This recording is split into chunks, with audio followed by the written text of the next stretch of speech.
Welcome to the Chronic Spoonful podcast, where we discuss real life with real chronic illness. Each week, we'll cover an aspect of real life spoony living and what that can mean for different chronic illnesses. We hope this will be a place you can go for updated spoony info and where you'll find humor, because, we're a little crazy, important information, and community. As a disclaimer, we just want to remind you that yes, we'll be talking about chronic illness and health information, but we are not your doctor.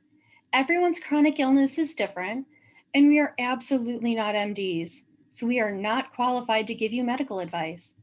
We're going to tell you unequivocally to discuss anything we talk about on this podcast with your doctor. Hi, everyone. Welcome back. We know it's been a while. We've had a lot of technical difficulties over the past few weeks, and our recordings haven't been recording. So we're sorry that we've taken such a big absence. Lots of stuff has been happening, but we're not going to go and dive into like the woe is me's of everything that's happening.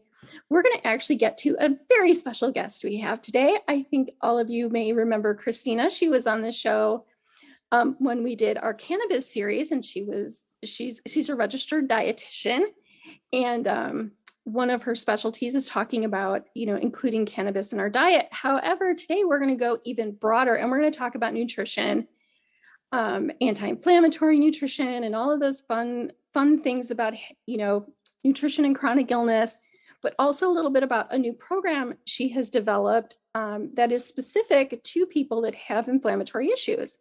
So I'm going to turn it over to Cristina, and welcome. Yay! Well, welcome back, I should say. Welcome back. We're so excited to have you. Yes. Thank you, ladies. I'm so happy to be back, and for giving me the opportunity to share my my new program. But also before is to why I decided to create a program, right? Mm-hmm. And so, as I shared a while ago, I'm a dietitian, but I'm also a rheumatoid arthritis warrior. I also live with Sjogren's syndrome since I was a kid, and fibromyalgia. So chronic pain has been in my life for like half of my life, and so that's why. Talking about anti-inflammatory lifestyle, not just nutrition, it's so important to thrive with these conditions. Excuse me. You see, that's the Sjogren's talking. The term thrive, because I think that's really important. Yes. Not just survive, but try to thrive. Yeah. So it's just to feel like, the pain. Even I believe that when you feel pain, and it's horrible because it's horrible feeling pain, but that intensity is still temporary. So that intensity goes up and down, but you're not always at 100% of the time. So it's like how can you live when you can bring that pain down to levels of 4 or 5? And I know that's very like simplifying pain, because we know pain is very complex. But I just thinking that even when you go to like down to 4 or 5 based on your needs, you still can live, you still can thrive. So that's what I originally created at anti-inflammatory nutrition, because we are basically with autoimmune diseases, we have chronic inflammation. Our autoimmune conditions cause that because it's like a fire that we can never put out. Mm-hmm. But fortunately, medications or I said therapies have advanced to a point that inflammation has come down. So I'm not trying to say though, hey, follow anti-inflammatory lifestyle and nutrition and you're going to be cured, because I will be just lying. I always say this is a tool to add to your anti-inflammatory toolkit. Because we have many tools, right? We need many tools. One tool is not going to cut it for most of us. So yeah. And I like that you don't call it a cure, because a lot of people do. And that's like usually a big red flag for me. Mm-hmm. It's not a cure. If someone's promising you a cure, they're selling you some snake oil. That's exactly it. It's and I've been living with this for 20 years, and I'm sorry, I have not seen a cure yet. I wish I had. I always explain to people, like, think about it. I grew up in Colombia, so technically I lived in a pretty anti-inflammatory environment. Mm-hmm. So it was a small town where we grew fruits and vegetables, like in the backyard. There was like no pesticides. We walk everywhere. There was like a lot of physical activity. There was really not many toxins. And despite that, I still develop an autoimmune disease. So that can tell you that there's many other factors that are contributing to developing these conditions.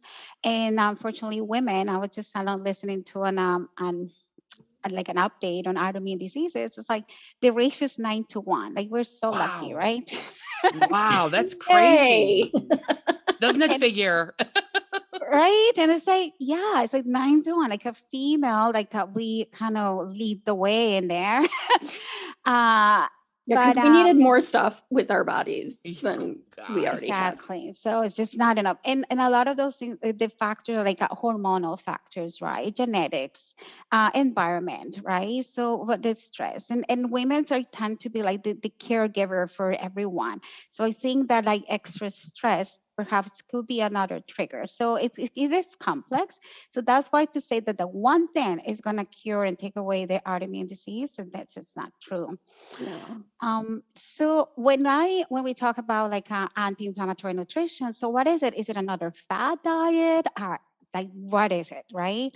And it's very simple. I always say to people, we always had anti-inflammatory dietary patterns since we've known about like the Mediterranean diet, which is from the 50s. And what is mainly that we talked about is a plant-based diet. Now they sound so cool and so fashionable, but believe me, in the third world country, we had no other choice but to go for a plant-based diet because it's cheaper. Yeah. Right. So we always had legumes. So we have the whole grains for us were mostly like the corn or the wild rice, right? But we have like fruits and vegetables, usually like seasonable, right? Because that's what was available. Then we have legumes and beans and type of lentils. That's a main source of protein. And then we didn't really consume a lot of dairy because it's expensive again. So we usually have more like yogurt. So those are like the fermenter or like live bacteria. And that's in terms of oils. Well, back in Colombia, we didn't have the fancy olive oil, to be honest with you. And so that's when we start kind of looking at all these anti-inflammatory dietary patterns and see, okay, what is really helpful for us, right, with chronic illnesses? What can we improve upon or what we already do based on these dietary patterns? So like the base is like that Mediterranean diet, right? So we had the whole grains, the vegetables, the seeds and nuts, legumes. We have like very moderate consumption of lean meats, like poultry. So we actually said, no, maybe once a week you have poultry. Maybe if you're going to have red meats or lean meats, have it maybe once or twice a month, right? Yeah. But we're not saying like get rid of it completely. But if, summertime is coming, if you want to enjoy a little bit of like a barbecue, like, just go for it, right? Then we have the light bacteria or the fermented dairy, mostly cheese and yogurt. Then we also suggest less consumption of sugars or like processed meats and processed foods.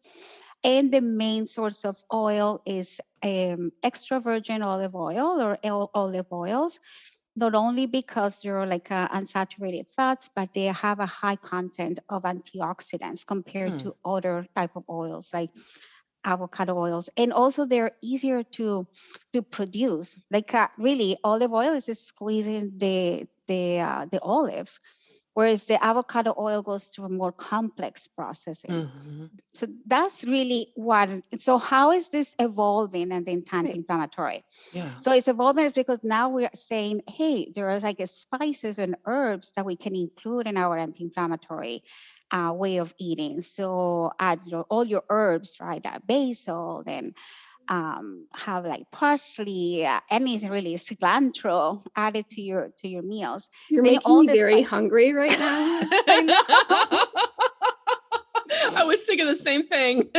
Like, I want to go downstairs to the kitchen and start cooking. And you see, so they're very simple ingredients. I don't honestly think that we have to really be so restrictive. And that's the idea, that you don't want to feel restricted, because I think the diseases are already a burden to us. Well, the thing is with if you get too restrictive, you're more likely to fail. Also, you're more likely to, people who stick to these very restrictive diets, they might do it for a while. And then it's like, oh, but that sounds so good. And I don't want something that's on my diet. And it's a yo-yo thing. Yeah. I think a lifestyle in learning to eat more anti-inflammatory foods, but not completely restricting yourself, it's probably a little easier way to live and to eat better. Exactly. And it's also very helpful for your mental health, right? Because imagine you're constantly thinking, counting calories. Oh my God, if I ate this tomato, I'm going to be like inflamed for the rest of the week. And I'm thinking, well, but in Italy, like they eat tomatoes on everything. And that's where all the main countries where the Mediterranean diet really came from, right? It was a small island in Italy. And so they consume tomatoes. So it's really, what is your triggers? Like tomatoes don't trigger my inflammation at all. But some people, they say, yes. Some people do. It does. Some people, it's almost immediate. I can't have a lot of them. I can have very few tomatoes. I cannot have dairy. If I had a candy bar, that would set me off for the next 3 or 4 days. And inflammation and everything. Yeah. It's so individual. Right. Like for me, it's lettuces and rices.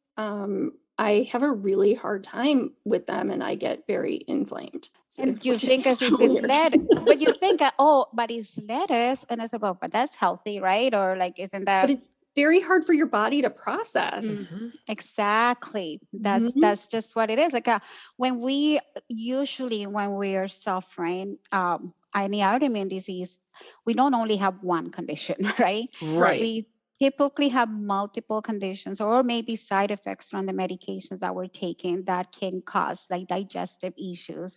And for example, one of them is like processing raw vegetables. Yes. They just sit in your tummy. They just kind of give you gas and bloating. Yes. And you're thinking, but I'm eating a healthy salad. And I said, well, but your body maybe is not producing enough gastric acid, like maybe it's not sufficient to process it. Maybe it's too slow to empty your stomach, so you feel that it's sitting down there. So that's where like that kind of personalized nutrition approach is so important, because everyone is unique. Everyone has their own triggers. Well, that's like for me, if I eat raw kale, it's difficult on my system. But if I blanch the kale just really fast, just kind of blanch it so it still has a little crisp to it, but it's a little cooked, it doesn't bother me as much. So yeah, exactly. I completely see what you're talking about.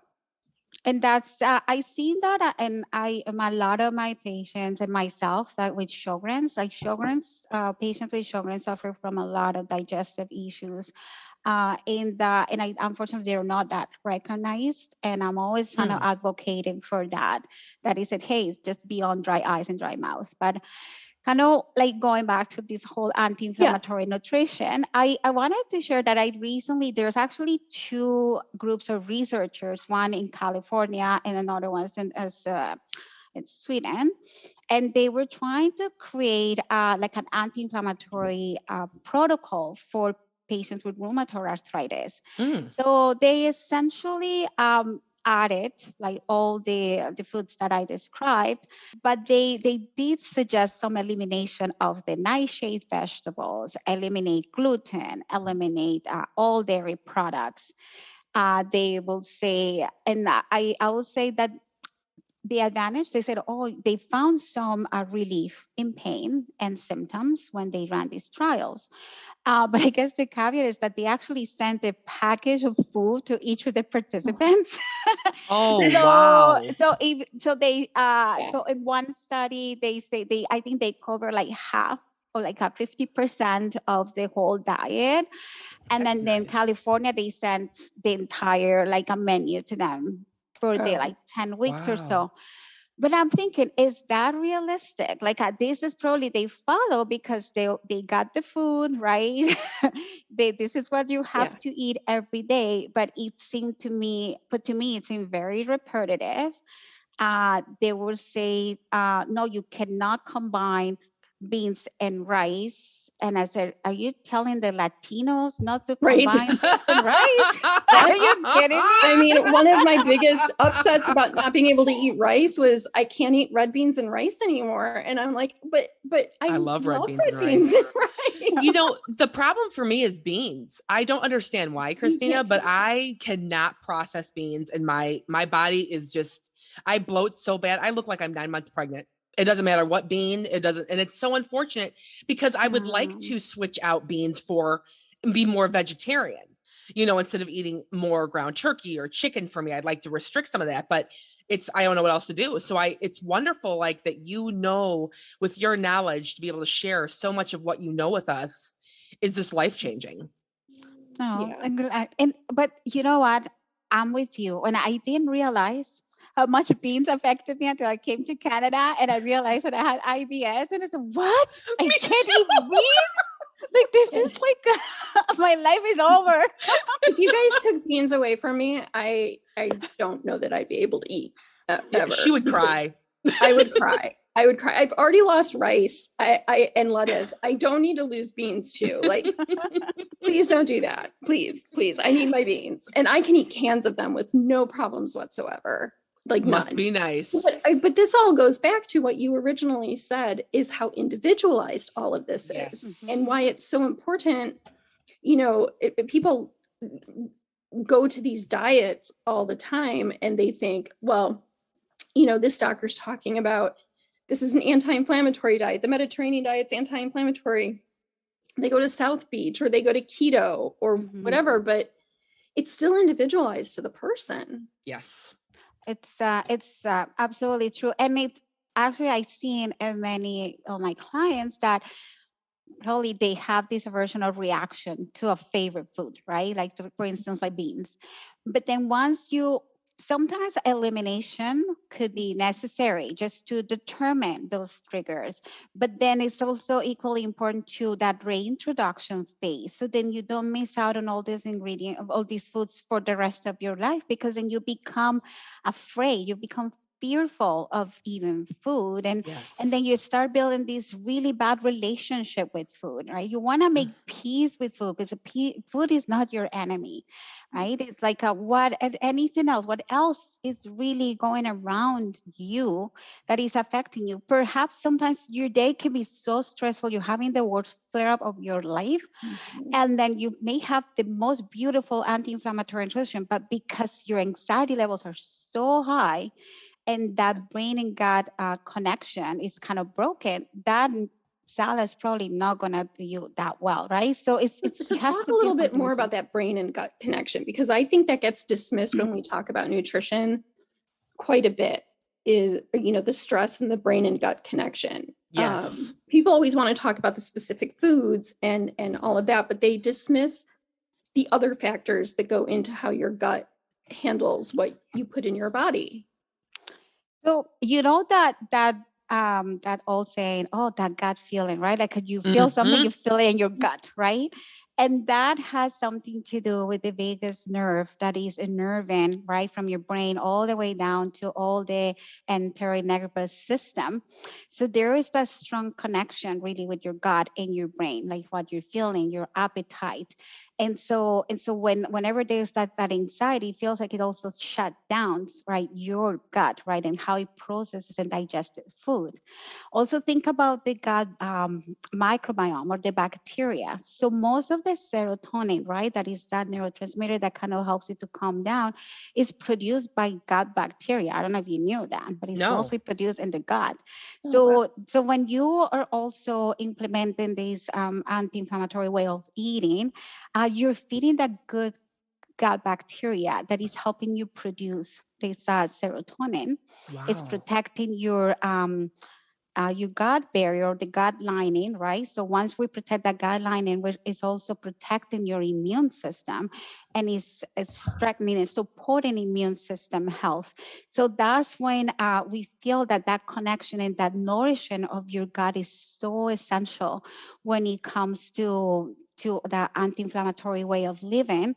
And it just doesn't stop just on your food. And then when you add cannabis, that makes it even better. It makes everything better. Because a lot of us live under, when you're living with chronic pain, your body is under constant stress. Mm-hmm. So, your brain is constantly processing the stress that your body is under, which then affects your gut. I think that's why so many of us with chronic illnesses have gut issues, is because we're under a constant state of stress. So when you start talking about cannabis, it's very helpful to kind of relax some of that a little bit, I think. And it's I think you're like right on the, how do you guys say it? Right on the money? Yep, right on the money. On the money. They try to get all here. It's still the Colombian in me. I can't take that away from me. But it is absolutely true. It doesn't mean that everyone needs to consume cannabis. No, but I think, again, it's another tool, right? With the right guidance. It can be a very powerful tool when it comes to reducing inflammation and anxiety. So let's say, I'll give you an example. So for someone who is having irritable bowel syndrome, IBS, they run to the bathroom every time they're nervous, right? Like they're super nervous, right? So you just run to the bathroom right away. So we know, like in history, we have had that the low FODMAP diets, the low fermentable kind of fibers. So that could be an episode for another day. But we also have cognitive behavior therapy, because it helps you to kind of calm yourself down, right? That connection, help you that connection. Mm-hmm. How cannabis helps you in this case is because the cannabis connects with the CB1 receptors that are in the gut, and it helps to kind of shut down. It's like the brakes of your gut. Oh. So when you kind of stimulate those CB1 receptors through cannabis, and again, it's very individualized because not everyone kind of gets the same doses, but it helps to also put the brakes on your gut. Not only like when you're having an IBS attack, like a diarrhea type. Yeah. Also, when you are having increased production of gastric acid, cannabis, it also helps to kind of help you reduce the production of acid in your stomach. So when I started diving into the cannabis sciences, the endocannabinoid system, it's like I fell in love with nutrition all over again. Because I felt it's just, okay, this is really, I know this is the potential cannabis has, but like, how can we strengthen that anti-inflammatory way of living by combining both, right? Like nutrition and cannabis. Yeah. Because we want to enhance, we want to nourish all these receptors that we naturally have. And sometimes even just like the cannabis, I'll see it as a supplement, right? So if we know in autoimmune diseases, we are deficient in vitamin D, most of us. We supplement, and I'm not comparing vitamin D with cannabis itself, but in some cases, there's a theory, they're working that some patients with fibromyalgia, migraines, and IBS could have an endocannabinoid deficiency, meaning that perhaps supplemented with cannabis could be beneficial to reduce symptoms. So that's why I said, okay, not only having the experience as a patient, dietitian, but also as a medical cannabis patient, because it's honestly, I find it's different when you hear maybe from a practitioner and they do it from their heart and they know the sciences, but when you actually experience what it's like using cannabis, it's different. Yes, it's very different. Yes. I've experimented a lot with I make hemp. I take hemp and make my own CBD capsules. Me and Kelly both did. And I'm telling you something, when I have, especially my pain that in my joints, instead of taking ibuprofen, I'll reach for like 30 milligrams of CBD. That's what I usually try to take a day. And the difference is night and day when I'm consistent with it. It really has helped me. And you see how I said it, like it's that consistency, right? Yes. So it's because many times tried and they said, oh my, it didn't work. And I said, but how many times you tried? Well, I tried it once, but no, it's a consistent, but I mean, even sometimes that once is good. Like I was texting Nicole last night, and I've been doing a lot of work with clay, because I sell clay earrings and jewelry and stuff like that. And I got this particular brand of clay that's very difficult to work with and very hard on my hands, because I do have arthritis in my hands. I don't have rheumatoid arthritis, but I do have arthritis in my hands. And my joints are they're still completely swollen, but they were so sore yesterday. I couldn't do things. I couldn't hold a pencil. I couldn't write. And we had made this salve, miracle salve. Yes. Our pain salve. I was like, I am slathering it. And now, did it take the pain away completely? No, but it did take some of the inflammation down, and it did make my hands feel better. And by that evening, I was at least able to cook dinner, which I couldn't do earlier in the day.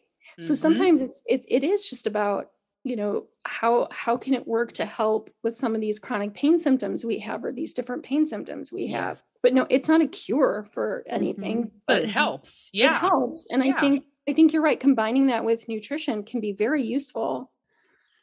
And even when you go and do your run, right? Like exercise, right? So then we know that our bodies produces an endocannabinoid, right? So very similar to what THC is, but the body actually produces an anandamide. And so that anandamide is called as the bliss molecule. So now it's known that even the athlete's high, or the runner's high, is not really related to, it's more related to the anandamide, elevations of anandamide. So that make you feel good type of molecule.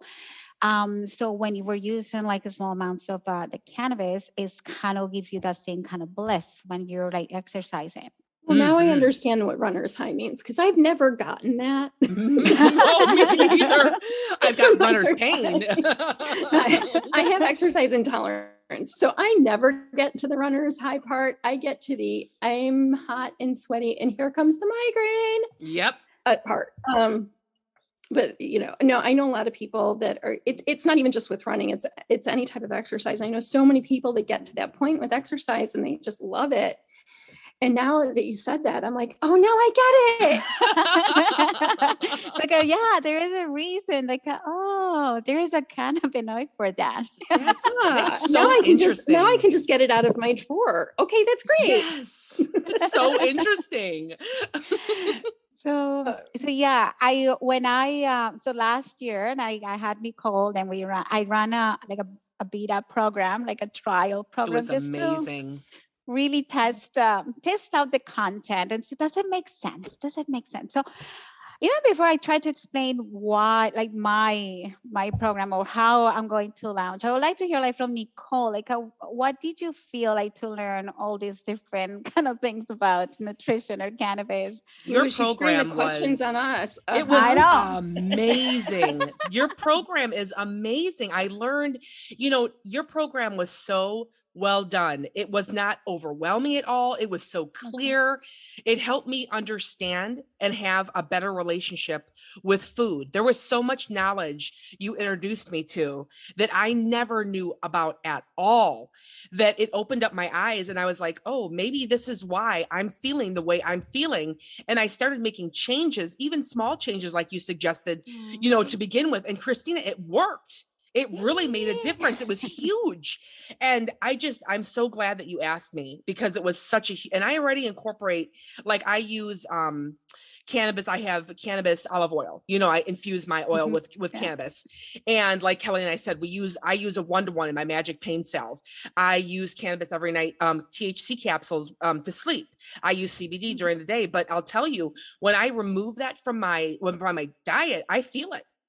And the anti-inflammatory foods you talked about, when I started going through my cabinets, I was like, oh, there's a lot I have to remove, because I didn't have the knowledge, Cristina. And you brought all this knowledge in a way that was so easy to understand that it was life-changing. Oh, I'm so glad to hear that. It really was. Love it. But that's also the difference, Christina, with working with someone who is a registered dietitian and understands the science of all of this, and someone who is just like maybe a nutritionist or just a health, quote unquote, health guru. You know, you actually have the education in the science, and you continue to study the science to back up what you were doing in your program. So even though like we talked about it being individualized, there are some common threads that you can look at that science has said cause inflammation in a certain percentage of people. And you can go through those things and educate people on why and all of that type of stuff, which is why I think seeing a registered dietitian for most of us, it should be an essential part of our plan, our treatment plan. Agreed. And a lot of times it's completely overlooked, or insurance won't pay for it or something, you know, but the fact that you were able to put this together into a program, I think is wonderful. Oh, thank you so much. And I think probably aside from the science, the lived experience, I believe like we have 1 week where all of us were like down. It was like, what's going on today? Right? It was like, was it Saturday? Is it raining? Or like we just had the period. I don't know what happened. But like that 1 week, all of us were like, but we still Mercury's in retrograde again. But what I really find is like, I think we were looking forward to kind of connecting again every week. And that's what I really loved about having that group program instead of just the one-on-one. Because the one-on-one, I'm like here giving you support. But when you have a group setting, it's like everyone is giving support to one another. They give ideas of what worked for them, right? Because they're, you know, they could be mom and they're like busy moms, or they have their children or a husband, right? Or they're working moms. Like it's just, I just loved that environment. So when I got all the feedback from Nicole and all the other participants, I said, okay, let's just see. We're still gonna go for the 8-week program, but then I divided so I'll tell you what is going to be in each one, like very briefly. So when I will do, so it's going to be called Start Healing. And it's because the acronym for like how to elevate your anti-inflammatory lifestyle, because I'm combining both nutrition and cannabis. So we're going to be elevated. Oh yeah. I love it. And so, and again, preferably I will prefer, right? Like someone who has maybe access to a medical marijuana card or a medical document here in Canada.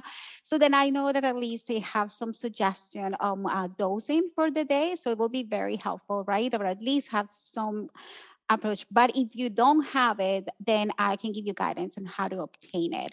And I think that will make it even more comprehensive, right? And they have a teamwork. So the first week, I want to start with just really start making peace with food, because that's like Nicole said, it's like how you improve your relationship with food, because it seems like we're like constantly fighting and blaming it for every little thing that happens to us. It's food.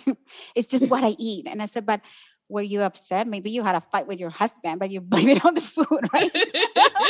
People do. I do. And it's okay, because that's the one thing we can control over when we like throw out all these stupid diseases. I'm sorry I said that. Oh, but it's so true. No. We call them stupid diseases. We do. They're not fun. So there's like, sorry. So we can try to thrive. We can try to do a lot of stuff, but they're not fun. No, they're not fun, right? That they kind of, sometimes you can work with them, sometimes you just don't want them, get away from me. So, but I think we found like really fundamental that building that healthy relationship with food, like just to start off the program, just even some guides on how to set up realistic lifestyle goals. That's something that you can actually do. And then just a very like an introduction to anti-inflammatory nutrition, just to kind of give you the few bites, right? It says like just to get you started on that week. On the second week, we were going to be like kind of dive deep into anti-inflammatory nutrition and recognizing inflammatory triggers, and even sometimes outside nutrition triggers, right? So it could be social or environmental triggers, so just for you to be aware. On week 3, I will be talking more about supporting your immune system with gut health by healing your gut. Paying more attention to your gut. How do you nourish your gut? How do you make sure that bacteria is really working on your favor and not against you? So good. That's a good choice. Yeah. Week 4 will be, we had a session about the food and drug interactions, but I think we're going to switch it more into, can you use supplements? Are supplements really valid? And if you need supplements, what type, how you choose supplements, where to get them? Because sometimes we do need supplements, right? Yes. Like if we're long-term dose of prednisone, you definitely need some supplementation with calcium and vitamin D. Like that's really a must. If you're following a plant-based diet and really very small amounts of animal products, then you're going to need B12 and iron supplements, or perhaps zinc. So those are the things that you like, necessary supplements, not just a supplement for the sake of getting you to buy expensive supplements. So I think that's when we're going to make like a little bit of a change on that week. Instead of focusing so much on the food and drug interactions, we're going to talk more about supplementation and kind of how to get it right. There's a break on July 2nd because it's, Canada Day, Independence Day weekend. Yay! Gotta have some party time. Exactly. So that actually is a really good idea. Maybe the week before, we can give you some tips on how to really enjoy the holidays without really kind of overtaxing your body and feeling so tired, and you still can enjoy the holidays, which is really fun that weekend. Love that. Then we resume like on week 5 on July 9th. And that's when I will start the introduction to cannabis for wellness, sleep, and pain management. Just to see like an overview of cannabis and allow some time for questions and see like for they kind of curious or the ones who have more experience. So to learn a little bit more about cannabis, and of course to explain a little bit of the endocannabinoid system, because that's why I study about cannabis, is because we had that endocannabinoid system to keep us in balance. Then on week 6, we are going to be talking about cannabis edibles, like 101. Ooh, that's so nice. What is it that what we can create at home, but also when you buy certain products outside, like in the dispensaries, what to expect, how to consume, right? Yeah.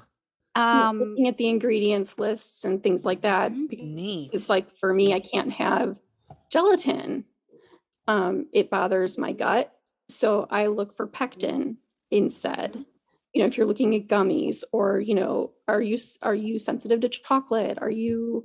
So that's a really good way to look at it. But like you do need to look at ingredients lists on things. And that's, that's actually, that's great, because here in Canada with the Cannabis Act, the cannabis, the companies who infused products with cannabis, they don't have to follow the Food and Drug Administration laws. It's so weird. So they don't really have strange.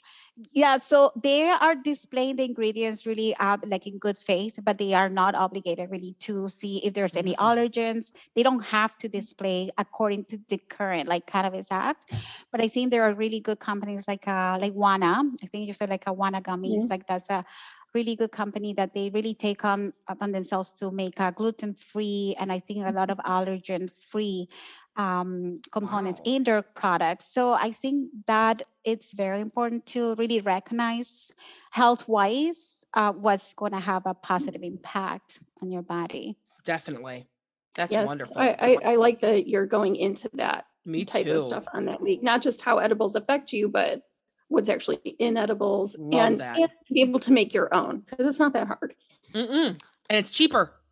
Yeah. And sometimes, absolutely. I agree with you. I have to confess, I'm not a lot into gummies because I have Sjogren's and it just gets stuck in my teeth and I hate it. Right. Like, so I haven't even really try to make gummies because I just don't like the feeling of getting stuck in my teeth. So I'm sure that maybe someone else can share a really nice recipe. But one of my favorites, just simple, like a can of tea at night. Yes. Right? Just a Yes. can of tea. And I only use like the already vaped bud, right? Like it's already being heated up, right? Like when you use a herb vaporizer. So that bud that has already been decarb, I use it and add it to my like a night tea. Let it kind of steep with my, I don't know, like a Serenity tea from David's Tea. And I add a little bit, just like a pea size, and add it to my tea. And that's it, right? That's so wonderful. Nice. What a great idea. No, that's such a great idea. And it's simple. And sometimes it's maybe an easier way to get you into like edible, just to assess how you're feeling. And then you just want to make sure like maybe when you're using the bud that is not like a THC over like 15%, because now we're getting like products with over 20 or 30%, right? Like a THC content. And really when it comes to therapeutic effects, they're not really that effective. So you want to be in a range between like 15% is ideal, but maybe up to 20%. You don't want to go over like that percentage because it kind of is going to backfire and shut down like your CB1 receptor. So you want to keep a good balance. But See, anyway. these are things in your program that this is so that fascinating. A lot of us don't know. Yeah, it's so fascinating. So that's what I like. I'm just going with this.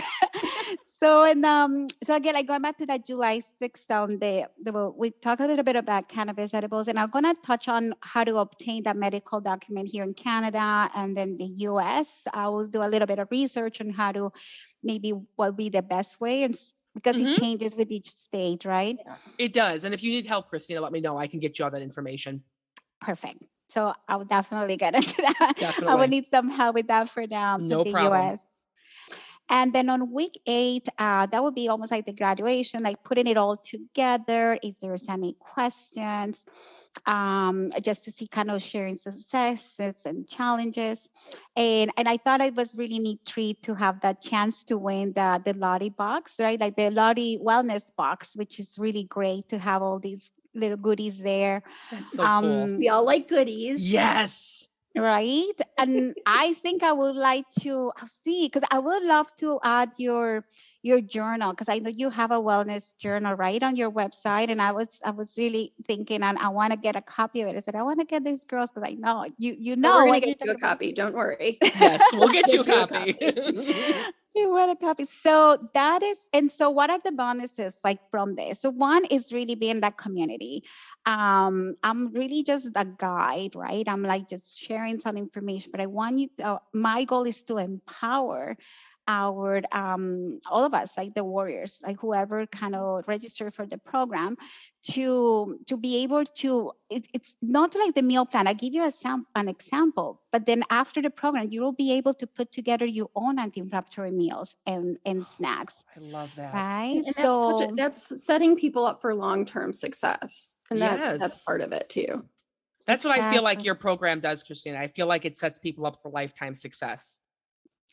I really do. I really do. It was so clear. It was just like, I've been a part of different programs and had to meet with different dietitians and, over the course of having lupus and, getting diabetes. And let me tell you, nobody explained things to me the way you did ever. Like I've never had a clear program like that. Like it was so amazing. Oh, I'm so glad to hear.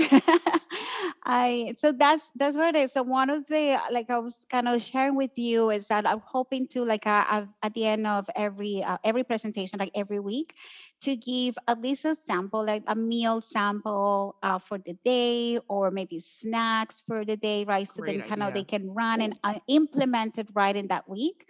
There's always there's going to be that wellness check-in like every week, so I will send that in advance to every participant so they can tell me how they're feeling, their challenges, if they have any questions that they would like to be addressed in the next session. So I'm still debating whether I want to have that subscription to Eat Love, like that's the intuitive meal planner. So I use that in the program just to, I send a collection, right? So this is kind of ideas, and then you can kind of make up your own maybe menu for the day. And so I think I could have, I'll gonna assign maybe 1 hour a week, just if there's any questions for the individual questions that I can set up. And because we're talking, we're gonna incorporate cannabis. I'm thinking that I might have to create the group from my website, because I don't want Facebook to close it. Yes, that's a good idea. Yeah, the couple of cannabis groups that we're a part of have backup Facebook because they keep getting closed. Because they're always threatening to be closed. Mm-hmm. And that just has to do with like mainly federal laws in the US, because they're concerned about that. But other countries also have restrictions too. So it's just a thing. But yeah, it's probably a better because people get very nervous when you say, well, join the backup group because this one might be shut down. And then it demonizes the cannabis use. And you don't want to do that when you're trying to give people a better relationship with food and all that stuff. So yeah, it's one less thing to worry about. Yeah. So I think I'm like trying to kind of, see what I can do through my website is with Wix. And I think they do have a feature when you create groups. So I'm probably going to do that just so people feel comfortable. They don't feel like, because they describe or they put the word like cannabis or CBD is going to get censored and then not even show up. Sometimes they don't even, the comments don't even show up. Very true. Very true. Yeah. And so I'm going really against the current. I do believe that there is this potential emerging evidence and research on the benefits of cannabis, or also in even understanding our endocannabinoid system, that system that gives help us maintain homeostasis and balance. So even just look at beyond cannabis, it's like how you can activate that system. Yes. If you don't want to use cannabis, that's fine. But there's other components in your diet that can activate the system. So that's why I just kind of became passionate about creating this program. And I feel that it's unique. I don't know, maybe across the No, globe. I think it sounds wonderful. I think it sounds great. So excited for you. How do people sign up, Cristina? Like, how do they know how to become a part of this? Yes. So I actually been updating my website and creating all the disclaimers, the proper disclaimers. So there is one tab of services, which I will share with you, where it's very basic. I just add the book a call. So if you're interested in getting the program, so I will ask just to book a call with me and fill out a form just to kind of show that you're interested in the program. I will gonna update that particular tab just to maybe add at least the overview of the program so that people know what to expect. I think that probably be maybe helpful. Idea. Yeah. And that's how you can reach me. I'm just gonna really leverage my website because again, Instagram might just shut me down or Facebook. So I had to really find other ways to promote it. And I think I'm really thankful that you gave me this space to share my dream.